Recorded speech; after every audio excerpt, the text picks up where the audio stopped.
Welcome to Past the Projections. Fantasy experts, really. You should really consider us the pinnacle of fantasy football knowledge. The host, Adam Skinner, the coach. There was a lot of debate on whether or not he would be that great. The guru, Thomas Lozano. Kid's a playmaker, like you touched on there for a second. Statman, Danny Pert. Definitely a touchdown threat. Love the frame, love what I saw from him. The wizard, Chris Roth. Solid player with good floors. The coach, the guru, the statistician, and the wizard. Talking fantasy football, Dynasty League specifically. I just come here because I like to talk. And if you want to listen to me, it's completely on you.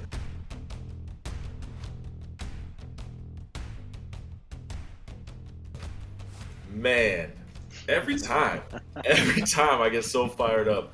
Welcome once again, Past the Projections here. Adam Skinner, Chris Roth, Thomas Lozano, as you heard, the coach, the wizard, and the guru. This week, the stat man, Danny Pert, is not in because he had a baby. Thomas, we like to call Thomas Lozano Pert, but Thomas Everett Pert has been born on St. Patrick's Day of all days. Go figure. Healthy baby boy. He and a girl are extremely happy, extremely tired, I'm sure. Danny was not especially responsive to our messages, but we didn't expect a whole lot. So congratulations to him. Anything you guys want to say? Congratulations to Dadman Danny Pert. Yeah, Dadman. That's the new one. Yeah. That's it. From now on, he's Dadman. Done. We're changing the intro. Changing from Statman right away. He's Dadman now. We get a quick recording of that. Dadman Danny Pert. It's in. It's in the introduction. It's there. It's already Nice. It's already done. Next time when he makes his first appearance back, at least we have to have it that time. It's gonna catch him by surprise. I think he's gonna hear it like, whoa. Yeah, It's not Statman, it's Dadman. It's perfect. Dadman in the building. Yeah, but we are here today actually going over our running back rankings. It's going to be an excellent show. We're going to go one by one down positions. The quarterbacks last week, running backs this week, receivers next week, then tight ends leading up to the draft. Should be pretty fun to see where everybody lands in a couple weeks. But as of right now, well, we got plenty to talk about on the running back side. There are a lot of good players. You guys want to talk about the week? You guys do anything sweet this week? Anything awesome happen that we need to know about? It's March Madness, baby. There's a lot of crazy basketball games going on. It's been that's pretty much what I did with my weekend. I sat around, or actually I wouldn't even say I sat around. Went out to a couple places. Hit up Poorhouse on Market to go see Dallas, my favorite bartender. So Nice. if you're ever down to the Denver metro area, check out Poorhouse on Market. But just gambling on basketball, really. That's all I did with my weekend. Yeah. Chris, what you up to? Went out, actually had some good family time. Went to the Edgewater Market, nice one of those fancy hipster food halls. Sat outside because it was like 70 degrees yesterday. It was absolutely beautiful. Actually got a little bit of sunburn on the head. I don't know if you can see it or not. Not really. I went to my favorite nerd store also, Micro Center. Everyone was out and about. It was just busy everywhere I went. Got some editing in, got some drinking in, went out to some bars too. It was a great time. It was 70 degrees yesterday and it's currently snowing. So Colorado, gotta love it. I'm so glad I'm not there. Yeah, I was out all weekend. We had Friday night skate on my birthday, Friday. So we went all through downtown SF. They call it SF out here. It's not San Fran. I thought it was Frisco. No, SF, buddy. It's the city, or the city. It's just the city. Yeah. We went around the city. I went to wherever that place they shot The Rock is, that cathedral where they pick up Sean Connery after he runs away. Connery. Yeah, he runs through the whole city, and then he goes to the cathedral, and the cops, or he sees his daughter, and the cops surround it. I was there on rollerblades that lit up. It was amazing. Nice. And yeah, went down some tunnels. Did you have that hairdo? And played hockey. No, I changed my hairdo each time. What I rocked at night? No, I just had regular hair at night. Worked out though. Ladies loved it. But that's neither here nor there. What is here is the running backs that we're going to talk about. Top 5, actually, in Dynasty is our goal today. We'll also give you our must-buy, our must-sell, and then a flyer that you can hopefully pick up and change your team's trajectory for at least this season and potentially more, depending on who we're talking about. So let's get to it. Thomas, why don't you just say what we already know, and everybody who's listening already knows, who's the number one running back and why? It's Christian McCaffrey. Run CMC. Yeah. I mean, if you play fantasy football at all, you should already know why. The kid's a freak. Production the last 2 years has been unmatched by anybody. 1,000 yards receiving, 1,000 yards rushing, 100 catches the last 2 seasons. Over. It's remarkable. It's unmatched production. I know that he had an injury-plagued season last year. He's still young. He's still going to be the focal point of that offense. When he was on the field last year, though, he was still producing top-end elite RB1 numbers. So when he's on the field, there's no question he's locked and loaded at number one. Even if he's 50%, I would still put him in the top 10, Yeah, I don't think it matters if he's like 20%. That guy is so far ahead of everybody else. He's number one in Dynasty. He's number one in redraft. The only league he's not number one in is super flex leagues, just because you need 2 quarterbacks in those leagues. But he still goes first round easily. He was injured in week 2 with the ankle, and he was injured week 9 with the shoulder, but neither were breaks. So I like that his injuries weren't especially serious. And the 3 games he played, he still was the number 1 running back in football. It's unbelievable what he's done over the years. The only issues I like to bring up with him, the lack of talent in Carolina always worries me, just because defenses can key on him. There's nothing else there, especially now Curtis Samuel gone. You don't know who the quarterback is still, although he did give Teddy Bridgewater a nice endorsement, I think a week ago. So that's going to be, we might see Teddy back there, but all it really means in Carolina is he gets even more targets and touches and share of the ball. And so far, they haven't had much talent, and he really hasn't slowed him down. So I don't. That's exactly what I was gonna say. I mean, what's different about the teams the last couple of years where he's been putting up these astronomical numbers? Yeah. There's the only downside, but it's with anybody, is going to be injury, just like we saw last year. One injury could lead to another. The elbow bone's connected to the shoulder bone. It's one of those things where it's just it could be a lingering effect, because it was I think the ankle, and then the quad, and then he had the shoulder. But I mean, we're running out of superlatives, for this kid. The only real downside would be just those injuries. I mean, the fact that they paid him, a ton of money, they have a lot invested in him. They're not going to just be willing to throw him out there. If he's not good to go, he's not going to be good to go. But that's the only thing in my eyes that would be holding him back. Yeah, there's really not a whole lot of argument with that. So Christian McCaffrey, number 1. I was going to say, there's a couple notable things that happened in the offseason for them. They did sign 2 offensive linemen, one from the Vikings, one from the Browns, and then also David Moore. He's not going to fill the shoes of Curtis Samuel, but at least he should help out a little bit there. A couple D Moores in Carolina at the receiver position. All right. That's actually a good point right there, is Curtis Samuel's now vacating some touches there, carries, receptions, and so I don't see why even more of those are going to go to Christian McCaffrey, even though he sees a ton already. Yeah, there's no argument. He's number 1, and he's number 1 in everybody's eyes. Much like we had last week with the quarterbacks and Patrick Mahomes.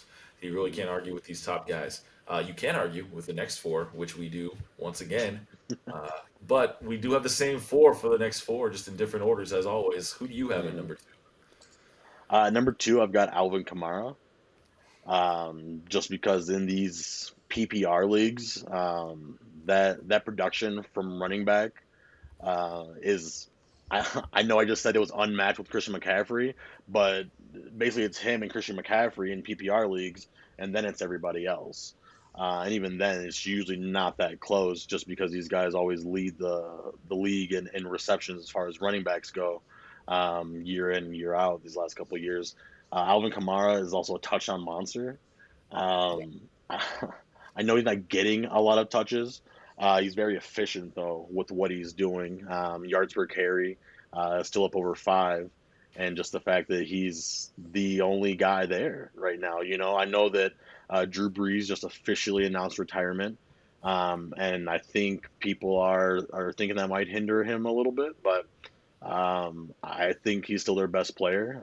And then you got Michael Thomas behind him, and then a pretty solid defense there. But as far as offense goes, he's going to be the main man. Yeah, I mean, 58 touchdowns in 60 games is pretty great. And everybody wants touchdowns from their players, and he is the touchdown machine. He had 21 last year, even though he missed a whole bunch of snaps. The issues that you brought up are the reason I have him lower. He definitely doesn't get the touches. He only gets about 11 carries a game. And actually, the touchdown numbers worry me. He is a touchdown dependent player. Will he keep getting those touchdowns? Can that be sustained? I have him at 4 because he's still unbelievably talented and obviously the best back in New Orleans. But losing Drew Brees worries me. I don't like his lack of involvement as a runner and his lack of involvement in the offense altogether. I mean, he doesn't even start every game when he played. He's only had 35 starts in 60 games, and his biggest output in rushes was 194 in a season. So he's not on the field all the time as much as you would want from a stud running back like he is. The talent's obviously there. I just don't understand what they do in New Orleans to keep him in between. But that also might be why his touchdown numbers are so high. They keep him off the field in between the 20s, and then they get down toward the end zone. That's when he gets out there and punches it in. His chance of wrist injury went up at least 100% recently. He moved Montana. He lives there now. He recently picked up snowboarding. Look up his Twitter, _Kamara6. There's some videos out there. It doesn't look great. I mean, he's an absolutely beast of a running back, but man, some of those videos look a bit shaky, look a bit rough. We'll see if we can find one here. Yeah. I love that he had that Sean Payton. He tweeted Sean Payton, and Sean Payton was worried. I would be.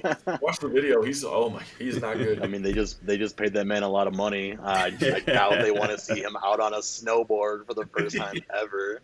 Yeah. But I mean, just like speaking of those videos, he's got those crazy the balance videos where he just exercises how great his balance is and just works on things that help with vision and staying on his feet, and you see that translate on the field because he's not an easy guy to take down. And I wouldn't say that he's necessarily touchdown dependent because in PPR, he's still a monster. He gobbles up targets.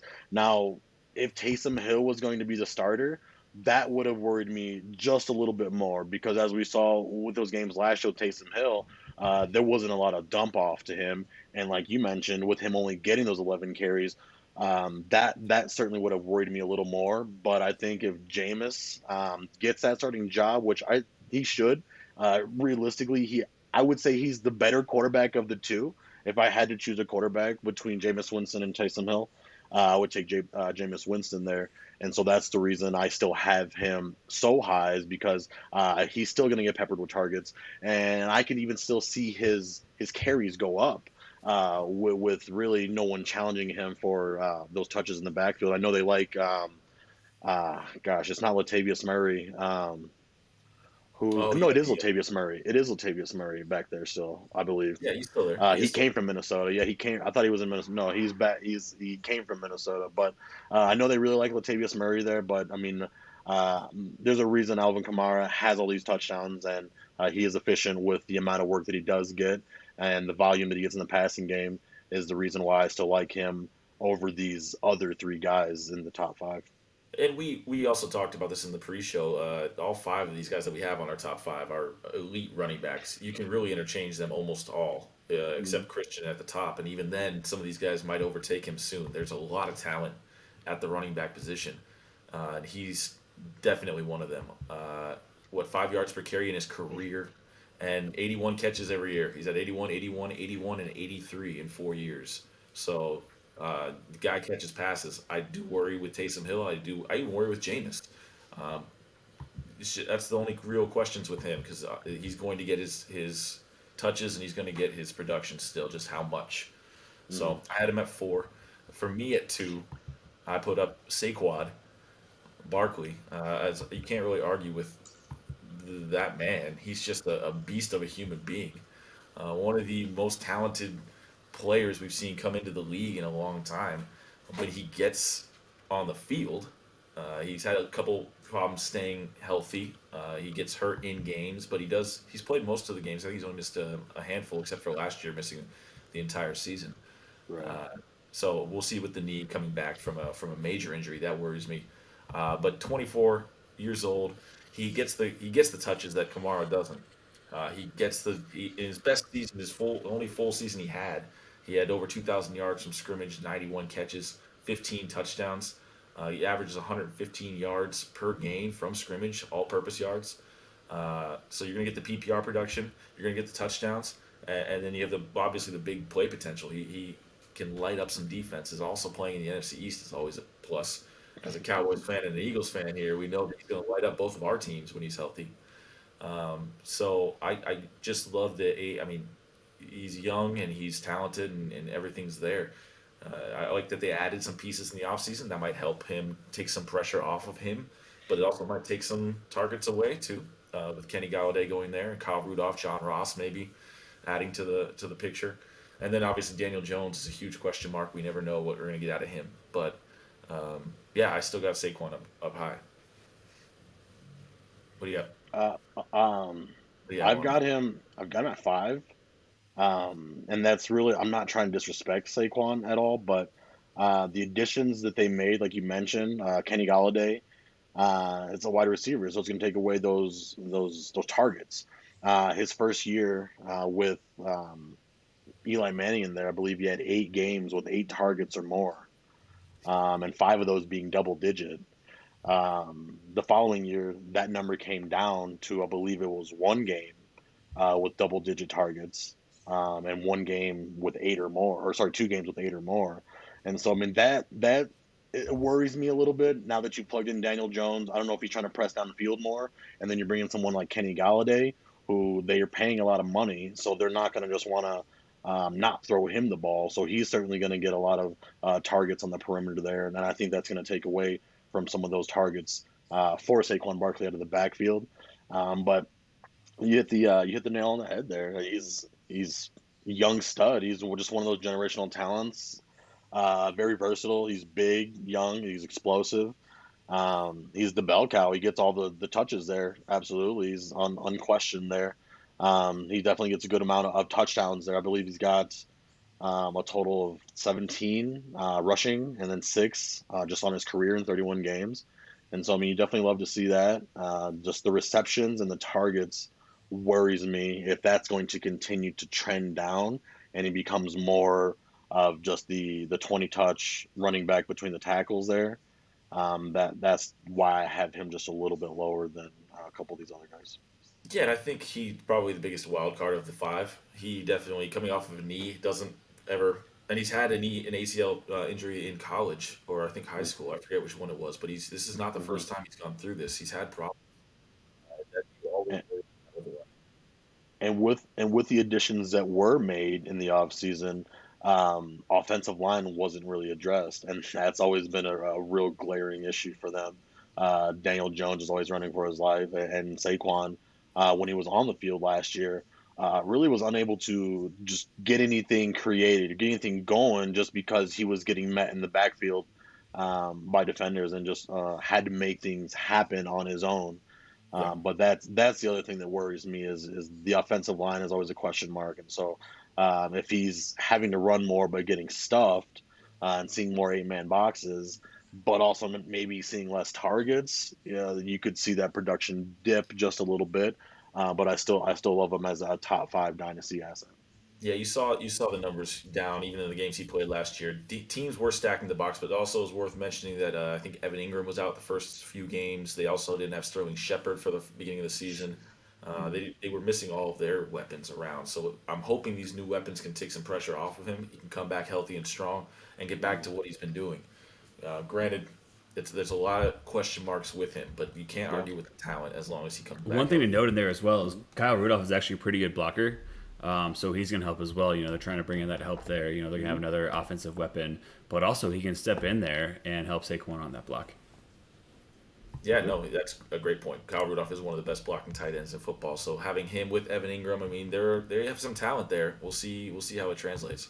Moving on to 3, we differ in 3 as well. Who do you got? I've got Jonathan Taylor, Jonathan Taylor Thomas. Oh yeah. he flashed last year. I believe it was the last 4 weeks of the season. Why he was the 1-1, at least the gonna be the 1-1 coming into the season. Last year for rookies until Clyde Edwards-Helaire had a late surge there because he got drafted to the Kansas City Chiefs. But coming into the draft last year, I thought that Jonathan Taylor was the best running back prospect in my eyes since Saquon. And so just the fact that he landed in a situation like Indy that has a great young offensive line, those last 5 weeks last season, he had, let's see, what was this? 6 touchdowns, 7 touchdowns in Yeah. 5 games, in a total of 2 games where he went over 100 yards. And one of those games, he actually rushed for 250 yards. So I love the potential and I love the upside here. And I love this situation. Yeah, you can't argue with the numbers. This guy's incredibly talented. He just turned 22. He's going to be 22. He'll be 22 this whole season. He doesn't turn 23 until January next year. He's young. He's in a great situation. They probably have the best offensive line in football, and he was the most talented running back coming out of college last year. So there's a whole lot to love about him. I have him at 5, however, because I worry about Marlon Mack, the re-signing. There's a reason they brought Mack back. I think Mack poaches some touchdowns from him and poses at least a little bit of threat for touches. And then even with when he was playing all last year and everyone thought he'd have this huge year after Mack went down, Nyheim Hines took a ton of touches from him for most of the season until the end of the year when Taylor finally started getting it rolling. Still had great numbers on the year. I mean, 1,169 yards rushing and 299 yards receiving. Not great numbers on the receiving side. He doesn't get a lot of passes yet, but he's still a rookie. He was a rookie last year. We don't know a whole lot about him, and now with a new quarterback in there, hopefully he gets more. I worry about the touch share with him, whereas I don't worry about it with the other 4. Yeah, I mean it's certainly something to monitor, but at the same time, they invested such high draft capital in Jonathan Taylor. I don't think that Mac is going to really challenge, obviously him for the role of what Jonathan Taylor is doing, but are even challenged for even touchdowns. I think the deal to Mac is just more of a sign of gratitude from the Colts. Let him rehab, let him get healthy, let him get better, get some reps and snaps on tape, so that way he can go out the following year and maybe get himself a deal. Just because it was very unfortunate, he went down week 1 with an Achilles injury of all things, and so that's going to be one of those big question marks: is what type of Marlon Mack is even going to be on the field, and how much. Yes, Nyheim Hines took away some touches last year, but if you're telling me in 230 carries, I'm going to get 1,100 yards and 11 touchdowns with 300 yards, and I think it was 36 receptions. I like that from my year 1 RB who just turned 22, who's behind the best offensive line in the game. Yeah, future's there. It's worth noting he could be number 1. He could be anywhere on this list, depending on how much he gets the ball. That's the only thing holding him back from being higher on my list. I just worry about his situation, whereas the other 4 guys I have ahead of him, I don't worry about any of their situations. They are the guy on each of their teams, and they're all young. So in Dynasty, that's also another. When is the cutoff? How young do you want to be? People always value youth. I just if you're a competing team this year, do you want Jonathan Taylor over Saquon Barkley? That's a question. I would take Saquon right now if I'm really trying to compete. I think he's got more potential to be. We've seen that he can be that guy, whereas Jonathan Taylor, I don't know. I'm not quite sold immediately, but for sure Jonathan Taylor is a dynasty asset, top 5, and will be top 5 for at least probably the next 10 years. I don't see him going anywhere anytime soon. But it's just that last. Oh, sorry, so one interesting thing here when we're talking about Marlon Mack being the spoiler, and also Nyheim Hines being here. So Marlon Mack, he just signed that extension for 1 year, $2 million, $1 million as a bonus, the other $1 million as his actual contract. Nyheim Hines is actually making touch more, so he's making looks like $2,183,000. So it's a little bit more, but it seems like at that point, if we're just looking at the money, if we take the rookie contract value out of it, it looks like they're putting Marlon Mack there as number 3. Yeah. They didn't bring Mack back for no reason. That the $2 million is nothing to sneeze at in when they have a salary cap. And also, I know, I forget who, I think it was the GM for the Colts, just said we owe Mack for everything he's done, and give him a chance to reclaim that spot, they even said.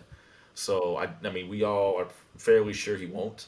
I think it was a thank you contract, and Jonathan Taylor will be the guy. But I know next year I'm worried, at least as far as moving him up my board. So for now, I want to keep him at 5. Well, there's a reason we're not talking about Marlon Mack in the top 3 at Dynasty. I mean, I do hope he keeps playing, and like Marlon Mack actually takes it back a bit, so I can get Jonathan Taylor cheap off someone. Right? Maybe you can talk somebody else down. Right. There's a reason, and that's so I bumped Taylor down to 5 to give the guy who I think gets all of the touches in his respective situation, Dalvin Cook, at my number 3 spot.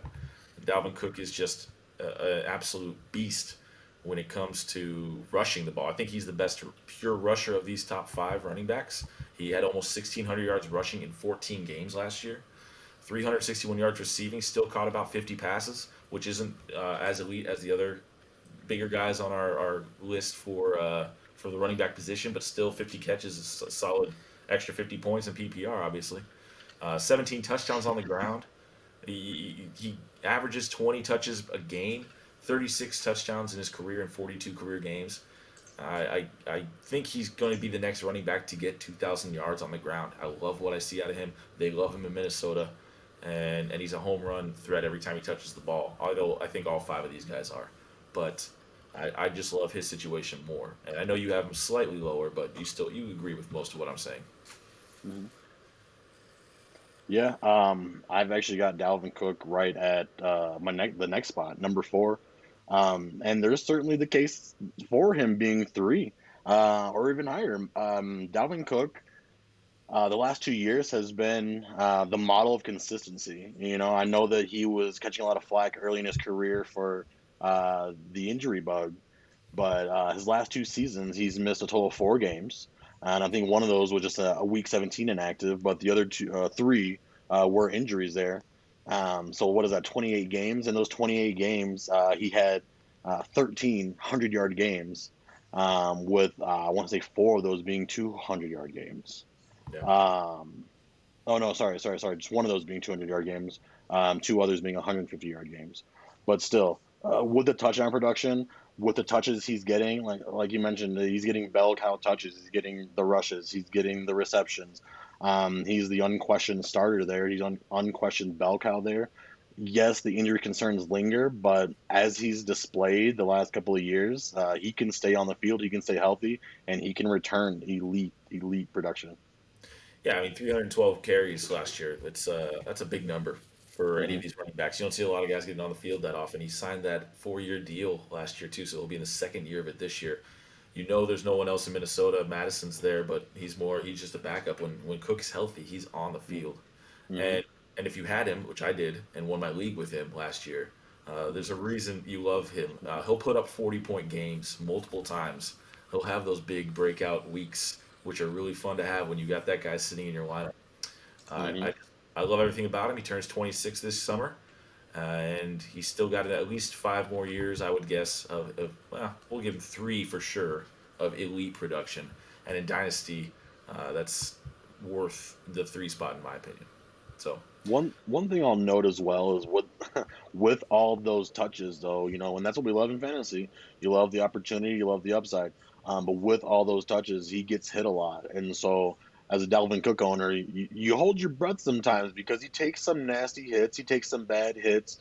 He always gets up limping, or he always gets up holding something, and so he gets banged around. And I mean, that division is still a black and blue division. You know, I know that the Lions and the Bears aren't necessarily the defenses they used to be, but he's still getting banged around quite a bit. And so 317 carries is a lot. I don't know how long he can sustain that and take that sort of punishment. And so that's why I do have him a little lower. But like I said, there's certainly a case to be made for him to be higher on this list. But at least for those reasons, I have him slightly behind these 3 other guys.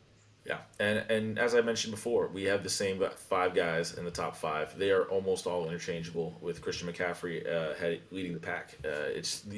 Nobody's complaining about getting these guys on their team, And if you have a chance to get any of them, you really should jump at it. Although the running back position is getting to be pretty deep, which we're going to talk a little bit more about in a second.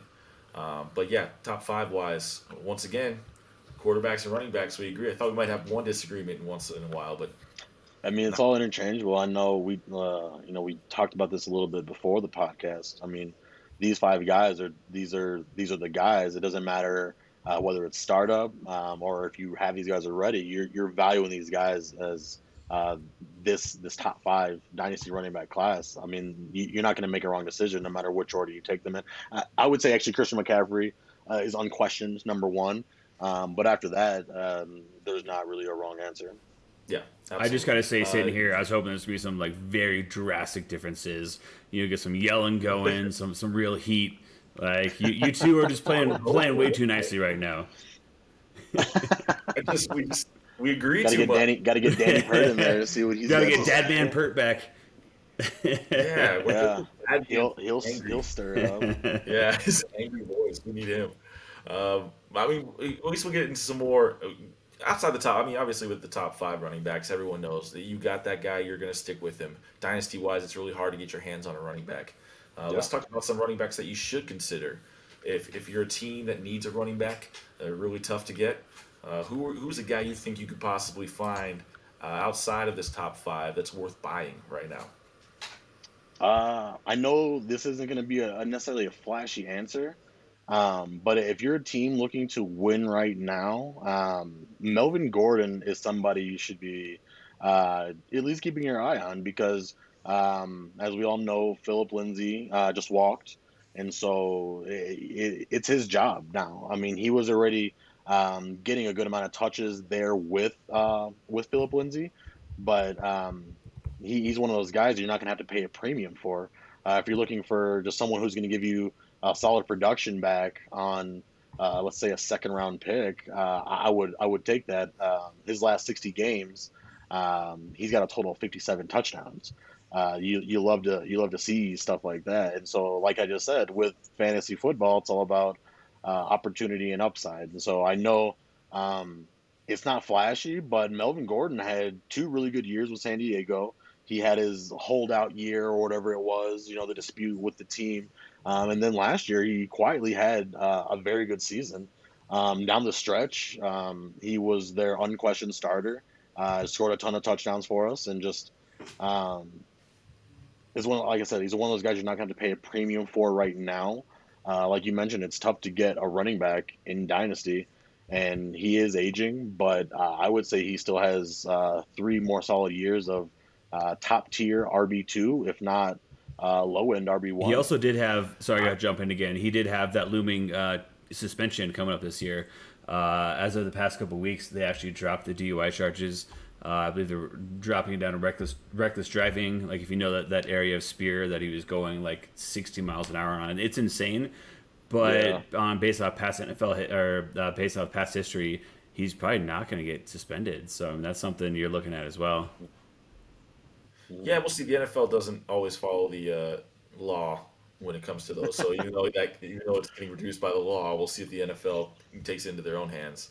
I will say, I think you're reaching pretty hard if you're going to go low end RB1 with Melvin Gordon there, Thomas. I think you can get a solid RB2. I think that's his top end, to be honest. Yeah. Even in his best years with San Diego, he was an RB2. But the talent, he is a talented running back. And like you said, the situation, I like that he's in that. He is the lead. He's the bell cow in Denver.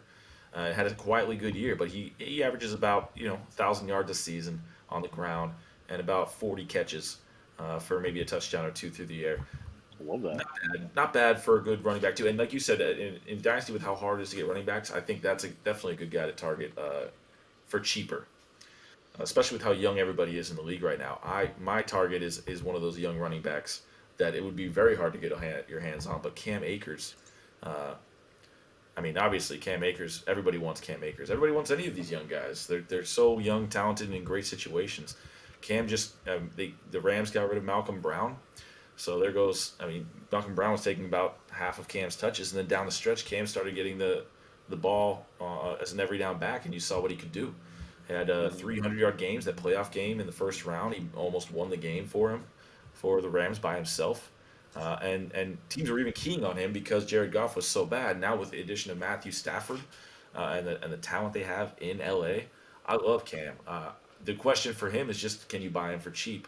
I think if you can convince a team for a mid to late first and a solid player, because in many team dynasty rankings, he's lower. And of these rookie running backs, he's probably the lowest from last year, the 2020 rookies. Him and J.K. Dobbins are kind of teams are not quite as high on. But if you can get your hands on Cam Akers for a first and a good player, I think it's worth it.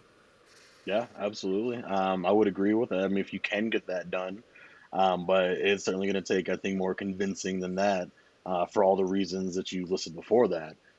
He's a young kid, just coming into his own. We saw what he can do with all the touches.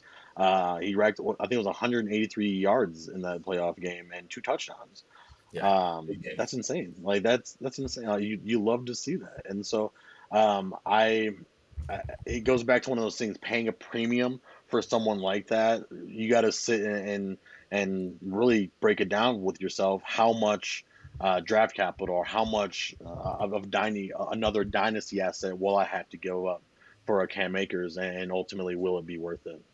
And that's the key with these running backs. I mean, just looking at the running backs around the NFL, there aren't really any that, I mean, considering how difficult it is to get a running back in Dynasty League, fantasy football in general, or even in redraft leagues, there aren't guys that are cheap and easy to get. So Melvin Gordon would be the best cheap upside option, I think, because you're going to have to pay for an older player. These young guys are really tough to get. I don't know many teams that are looking to sell Cam Akers. I don't know teams that are looking to sell any of their younger assets, just because when you get your hands on one of those, you can ride them for a while. Even guys who had off years are still worth a lot. Like a Miles Sanders is still worth a lot. It's tough. And usually, at least what you'll see in Dynasty is the teams that have these players are the teams that weren't doing so well, which is why they ended up with these high draft picks in the rookie draft. So they're certainly coveting those assets and probably either not willing to part with them or possibly looking to finally turn the ship around. But at least, like I said, it all depends on what your team is looking for and how much you'd be willing to give up for that. If you can go to the team that has Melvin Gordon and maybe he's looking to rebuild or rehaul, I think you can certainly get a pretty good bargain there. Absolutely. Yeah. Running back position usually is rebuilt through the draft, which is, like you said, they have those high picks, and that's where you're going to find. I was trying to do some math here on my side. One thing that's kind of interesting, usually one of those dynasty trade calculators, they're always, all hit or miss. Take it as you will. Something like Cam Akers, I'm trying to figure out what it would take for him, Melvin Gordon, plus the pick. And so I'm looking at this right now to be about even is Cam Akers plus 1.3 this year and Melvin Gordon to be about even.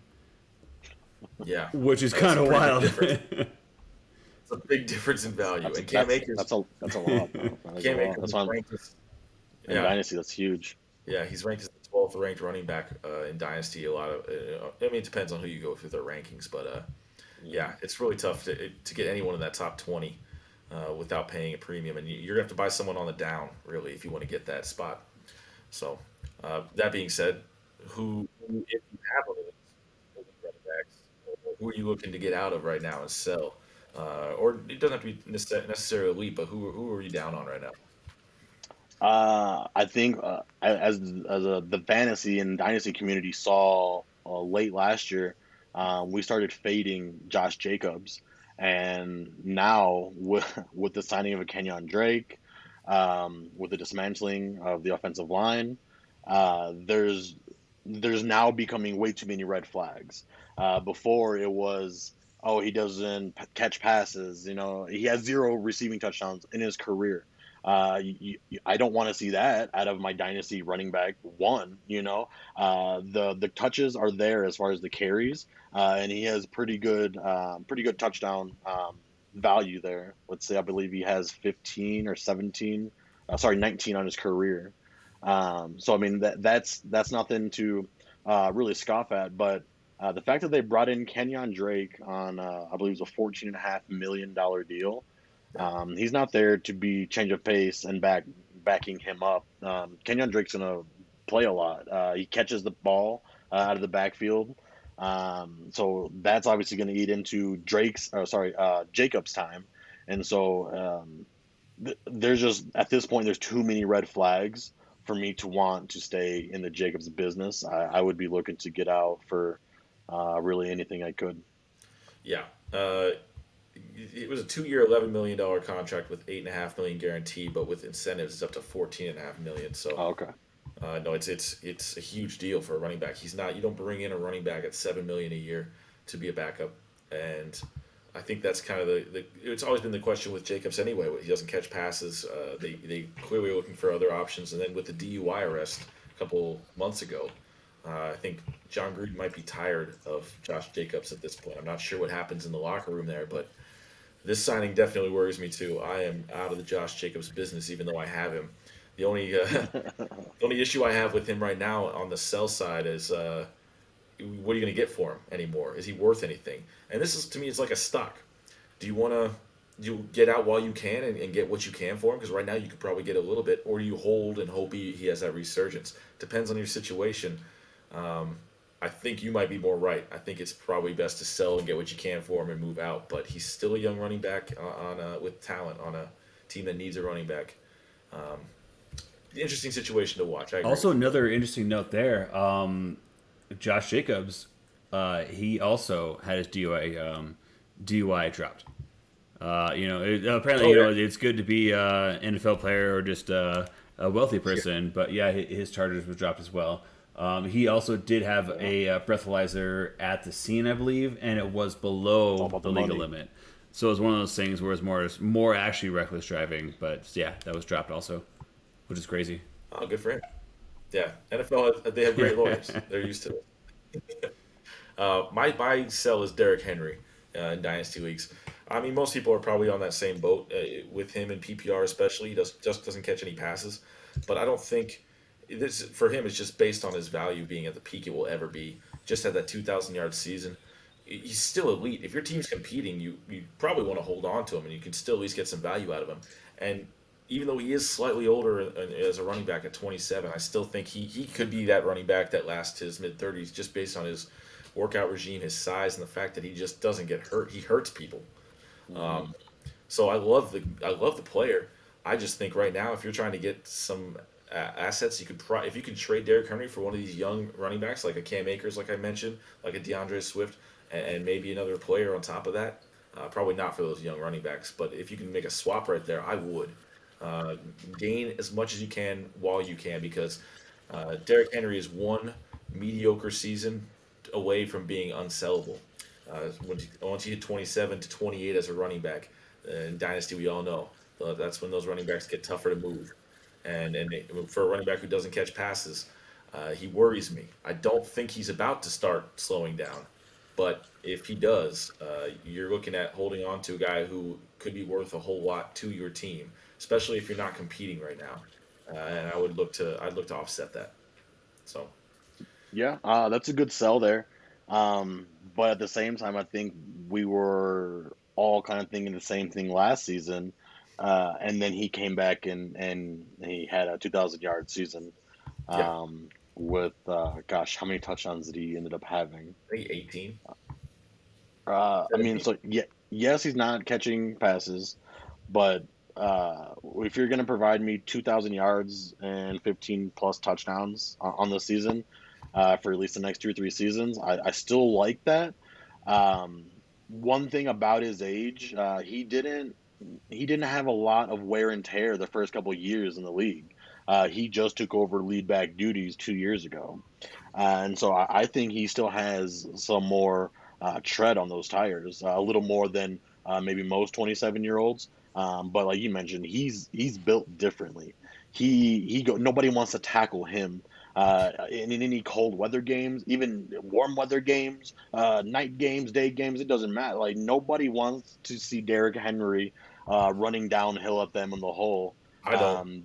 They don't know how to handle that, and if they try to handle that, they end up a meme. Let's be realistic. They end up on the internet just embarrassed. So it's a good sell. It is a good sell, absolutely. But at the same time, I wouldn't be surprised to see him maintain this top 5 production But obviously in Dynasty, like you said, with him getting a little bit older, he is getting a lot of touches here. He doesn't catch a lot of passes. It makes it kind of hard to value him higher in the hierarchy of the running back here. If we look back at that trade calculator, he is just a little bit more valuable than Cam Akers. So if you're looking to do a trade to get younger there at the running back position, you could do that swap straight up and get 6 years younger at the position. Yeah, and it depends on your team. As I said, like if you are a team that's competing, he is going to give you. We're all fairly certain he'll have another 1,500 yard, to at least 10 touchdown season on the ground next year.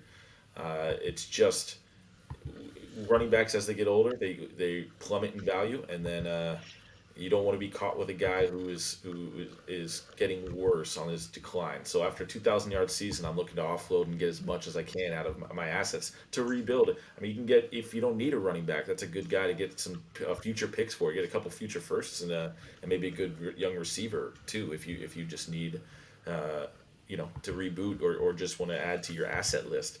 I'm the huge proponent of trading for future picks. That's actually how I won the league this year.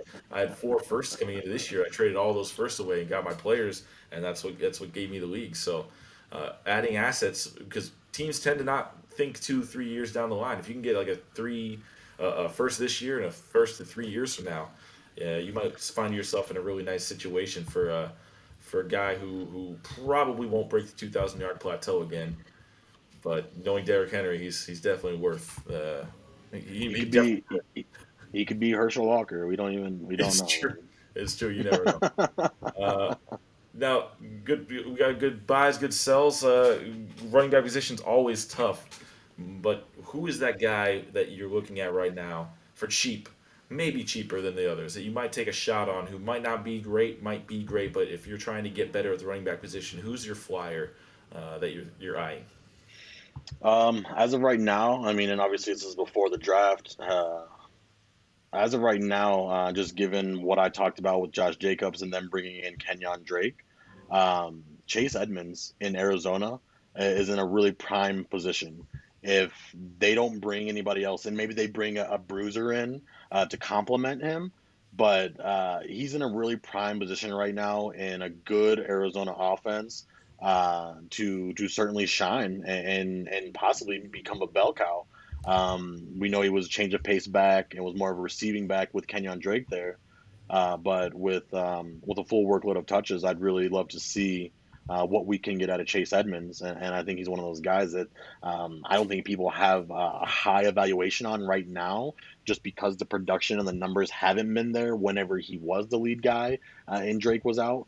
But like I said, if they don't address that position any more than they have, they just upgraded the offensive line. They brought in Rodney Hudson from the Raiders. Like we'd mentioned, they dismantled their offensive line, and the Cardinals, they're going to pay dividends there on that acquisition. But Chase Edmonds, if you can go out and get him for honestly a future third, like I don't see people valuing him all that high, because there could be some moves made still here in free agency or in the draft for the Cardinals to address running back. But if they don't, and he's the man, I think he's in a prime position for a breakout. Yeah, I agree. I think he's definitely a guy to watch. I think right now his value is as high as it's going to be, so it's probably tougher just because he is the lead back there. But I would be willing to bet the house that they pick up a running back in the draft or free agency, at least something. They need to add a running back. So I would guess they would. He's worth a flyer though, like you mentioned. If you can get him cheap, even if they bring in another back, he gets on the field in passing situations. That's a young up and coming team that likes to throw the ball. He will be fantasy relevant at least. You could maybe get J.D. McKissic kind of value out of him later. And if you're a dynasty team that needs a spot starter, which I needed J.D. McKissic a few times last year, he was huge for me. That's a guy to eye. I like that look. It's tough to find cheap running backs. My option is James Robinson. I like James Robinson as a flyer. I mean, you almost can't call him a flyer either. He was the number 6 running back in fantasy last year, even though he missed games. Average wise, he was 4th best. He's a big name, obviously. I just think teams are down on him and down on the Jaguars because they're not sure he's going to continue being the lead back.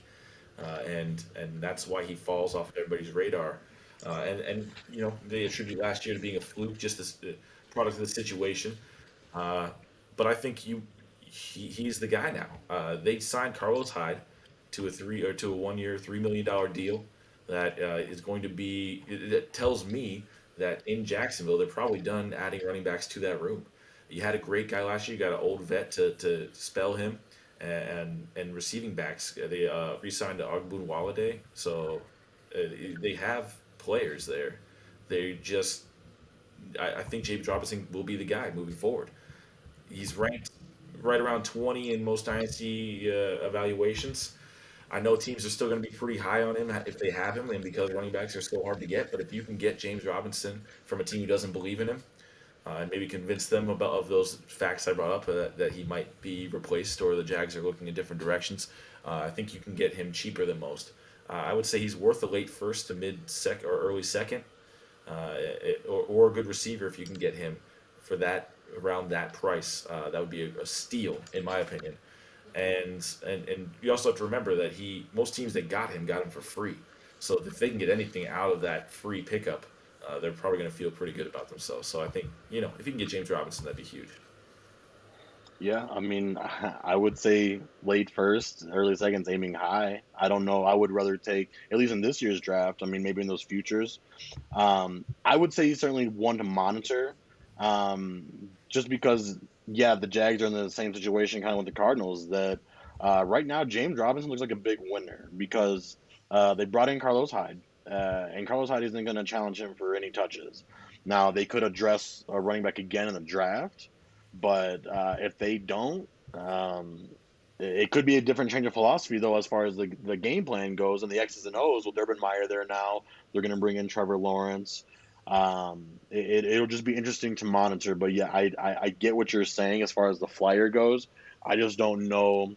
Again, it's one of those things. I feel the first rounder, that's premium to me. I don't know that I would want to necessarily pay for so much uncertainty. That's where I would be a little hesitant. Well, and picks are always tough to trade. I'm not a big fan of trading picks for uncertainty too, although I did give you the second pick last year for Darrell Henderson, which worked out really well for me. Flyer. You just do not trade picks for flyers, and you got me into a nice situation at 3 a.m. Good job on your part. but look, James Robinson is going to be the guy there next year, in my opinion. And you have to. It's hard to get running backs. You do have to pay more for them. I will say this: if you can do a package deal. So last year, one good option, the way I won the league with David Montgomery. I kind of equate him to like a last year David Montgomery situation where you knew Montgomery was the lead back. Nobody really believed he was that great, but you knew he'd be the guy going in. So I got him as a tack on to a deal. I traded DJ Moore for Stephon Diggs and David Montgomery, and that trade is the reason I won the league. Stephon Diggs was better than I would have taken Diggs over Moore by himself, but I was trying to wring a little bit more out of Phil in that trade, and I got Montgomery on top, and I was like, I'll take a flyer on this guy, and he turned out to be the fourth best running back in Dynasty or in fantasy. So I think you're comparing David Montgomery and James Robinson. How you don't compare the two? There was just so much more draft capital in David Montgomery. So David Montgomery is on a rookie contract for 4 years. You're talking an undrafted free agent who is on, I believe, a 1-year deal that's not owed anything next year or even in the future, And so, again, it just goes back to that uncertainty. I get you have to pay a premium for running backs, but to pay for that particular running back with so many question marks, I would just be a little gun shy. So I got to jump in here. So at first, I did clown a little bit on the James Robinson as a flyer pick. But now I'm looking at the way you guys are talking about, you're saying like, oh no, he's an undrafted free agent, he has no draft stock. Maybe a late first. I had to run this through 3 different trade calculators. Again, preface, it's not gospel. They're all different. You need to take that, but then also put in your own human element. At 1/6 this next year, James Robinson is still consistently valued more than that. Like, Jaden Robinson is a good player, but everyone's hating on him. And so I got to applaud you, Adam. I think this actually is a very good buy low, because if like everyone's thinking, hey, early second, if you can get this dude for an early second, man, that's value.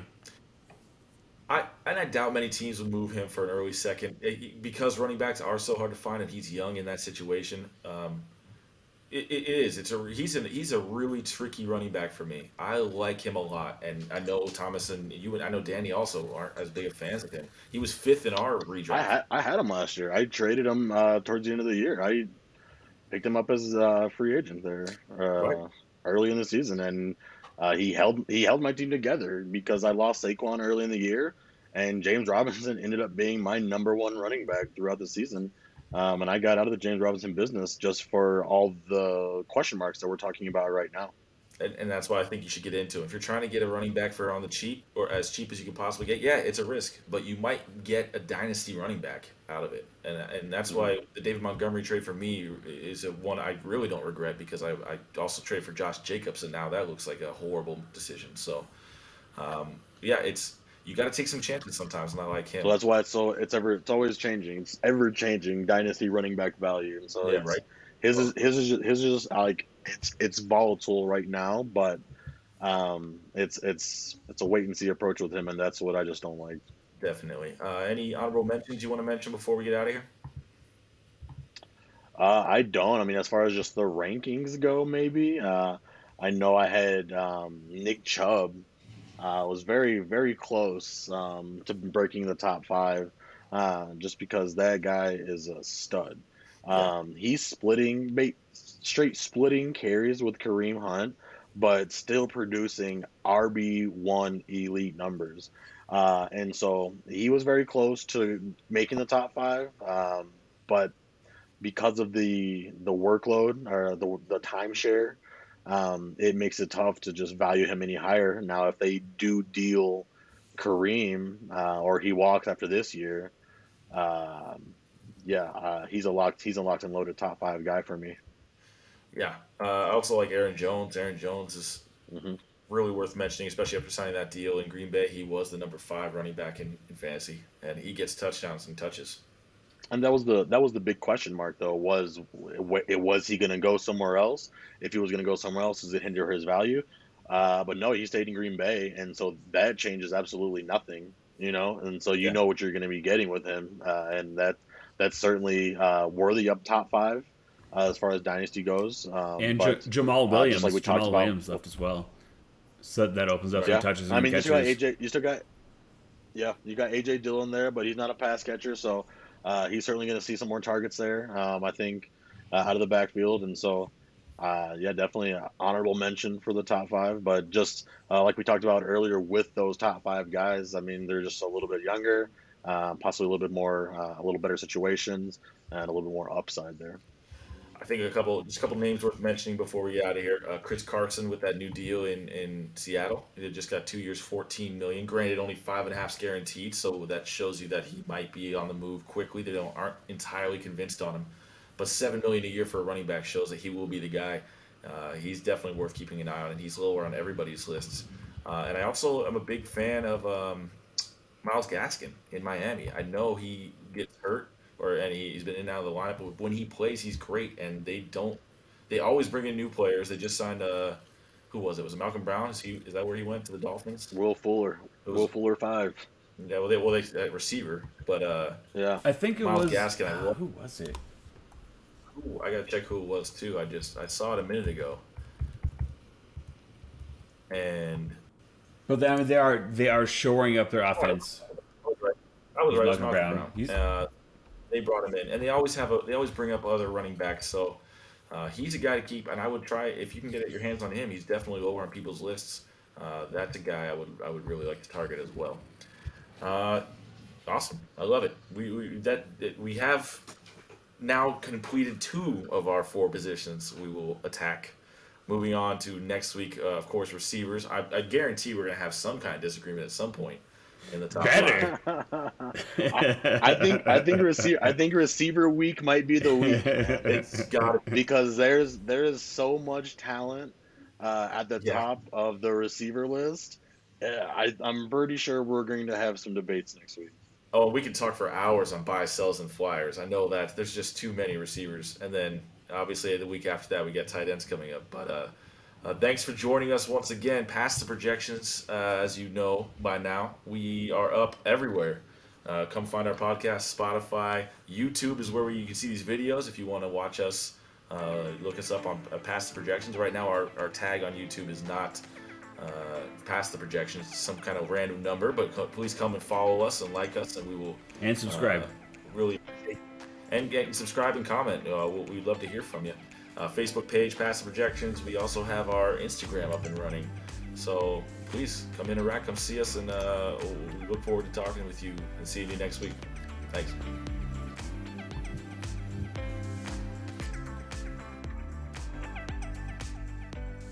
This guy's full of shit. He's not a believer in Jalen Hurts. You got AJ Dillon and Henry Ruggs, you know. Oh, don't even. Nah, they're not. I'll put them in the same sentence. And I didn't have to pay up. Yeah. So, bro. How many guys do you have left on your Yeah, board? who is left here? You